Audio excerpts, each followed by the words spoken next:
Welcome to our video on the psychology of persuasion and how to use it effectively. Persuasion is a powerful tool that can be used to influence the actions, attitudes, and beliefs of others. Whether it's convincing a friend to try a new restaurant or convincing a client to invest in a new product, the ability to persuade others is a valuable skill. In today's video, we'll be discussing the science behind persuasion, the different techniques that can be used, and tips on how to use them effectively. First, let's talk about the science behind persuasion. Persuasion is a complex process that involves several factors such as social influence, cognitive processes, and emotions. Social influence refers to the way in which people are influenced by the actions and attitudes of others. For example, if you see a group of people wearing a certain type of clothing, you may be more likely to wear that clothing as well. This phenomenon is known as normative social influence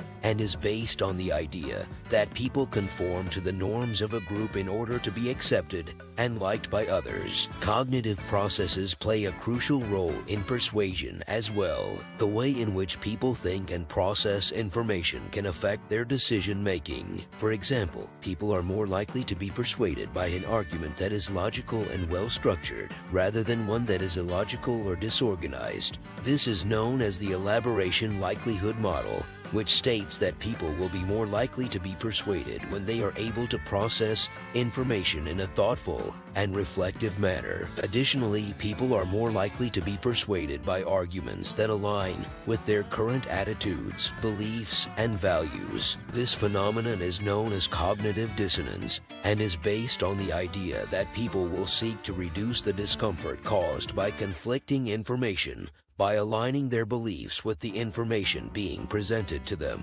Emotions also play a significant role in persuasion. People are more likely to be persuaded by arguments that evoke positive emotions, such as happiness and excitement, rather than negative emotions, such as fear and anger. This is known as the emotion-based persuasion model, which states that people are more likely to be persuaded when they are in a positive emotional state. Additionally, people are more likely to be persuaded by arguments that evoke strong emotions, such as awe and wonder, rather than by arguments that evoke weaker emotions, such as contentment and satisfaction. Now that we have a basic understanding of the science behind persuasion, let's talk about the different techniques that can be used. One of the most common techniques is the foot in the door technique. This technique involves making a small request first, and then following it up with a larger request. For example, if you want someone to buy a product, you might first ask them to try a sample. Once they have agreed to try the sample, you can then ask them to buy the product. This technique is based on the principle of consistency, which states that people are more likely to comply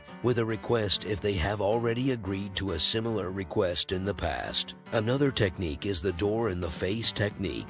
This technique involves making a large request first, and then following it up with a smaller request. For example, if you want someone to donate to a charity, you might first ask them to donate a large sum of money. If they decline, you can then ask them to donate a smaller amount. This technique is based on the principle of contrast, which states that people are more likely to comply with a request if it is presented in contrast to a larger request. The lowball technique is another popular persuasion technique where you make an offer that seems very attractive, but then add on conditions or additional costs that make the offer less attractive. This technique is based on the principle of commitment and consistency, which states that people are more likely to comply with a request if they have already committed to it in the past. This is known as the foot in the door technique, and it can be used to make a small commitment before introducing a larger request. Lastly, the technique of scarcity is one of the most powerful persuasion techniques. This technique involves making a product or service seem scarce, thus making it more valuable in the eyes of the consumer. For example, if a product is limited in stock or only available for a short time, it is likely to be perceived as more valuable,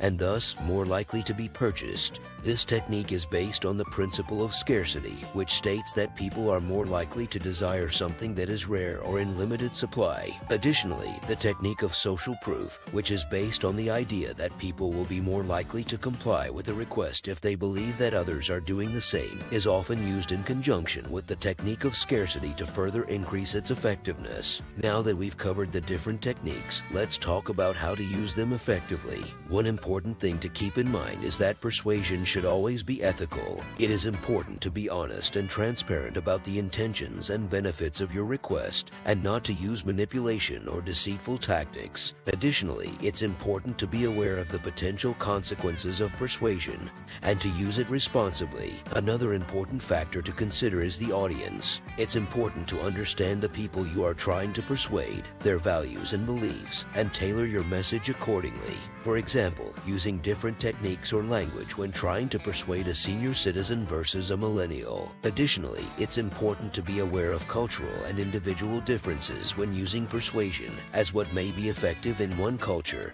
or with one person may not be effective in another. It's also important to use the right technique at the right time. For example, using the foot in the door technique may be more effective when trying to persuade someone to make a small purchase, whereas using the door in the face technique may be more effective when trying to persuade someone to make a large donation to a charity. Additionally, it's important to be aware of the context in which persuasion is being used, as certain techniques may be more or less effective depending on the situation. Finally, it is important to build trust and credibility with your audience. People are more likely to be persuaded by someone they trust and believe in. This can be achieved by being knowledgeable about the topic, being consistent in your message, and by being able to empathize with the audience. Additionally, it's important to be transparent and honest in your communication, as people are more likely to trust and believe in those who are open and honest with them. In conclusion, persuasion is a powerful tool that can be used to influence the actions, attitudes, and beliefs of others. Understanding the science behind persuasion,